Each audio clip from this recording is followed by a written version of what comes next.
Hello friends, जय श्री कृष्णा। श्री जी के Krishna channel में आप सभी का स्वागत है।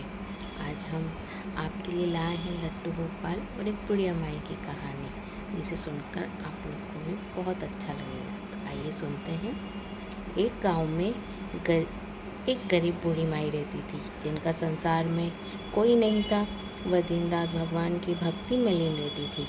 एक दिन उन्होंने कहीं से एक गोल पत्थर मिला, जिसे उन्होंने अपना लड्डू गोपाल मान लिया।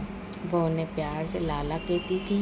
बूढ़ी माई का भगवान के प्रति इतना गहरा वात्सल्य भाव था कि वह उन्हें पत्थर की मूर्ति नहीं बल्कि अपना सगा छोटा बच्चा समझकर पालती थी। गांव के कुछ शरारती लड़के अक्सर माई का मजाक उड़ाते थे।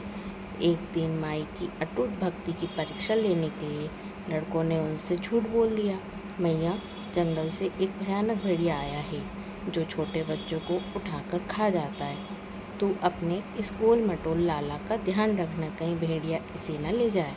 निश्चल हृदय वाली बूढ़ी माई ये सुनकर बुरी तरह डर गई। ममता के वशीभूत होकर उन्होंने तुरंत अपने लड्डू गोपाल को कुटिया के अंदर छुपाया। इसके बाद अपने हाथ में एक लाठी लेकर वह खुद कुटिया के दरवाजे पर पहरा देने बैठ गई, ताकि भेड़िया को अंदर न जाने दे। माई अपने लाला की सुरक्षा की चिंता में इतनी डूब गई कि वह अपनी सुध बुद्धि भूल गई। वह 3 दिनों तक भूखी प्यासी दरवाजे पर डटी रही। अंदर बैठे लड्डू गोपाल अपनी मैया की व्याकुलता और भूखा प्यासा रूप देख न सके।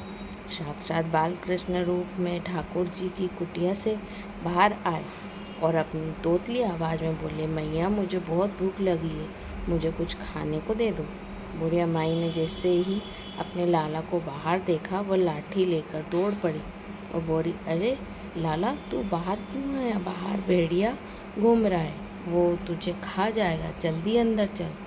भगवान श्री कृष्ण ने माई का ऐसा अन्य और सच्चा प्रेम देखकर मुस्कुराते हुए कहा, मैया, जिसे तू अपना बच्चा समझकर भेड़िए से बचा रही है, वह स्वयं पूरे ब्रह्मांड का पालनहार है।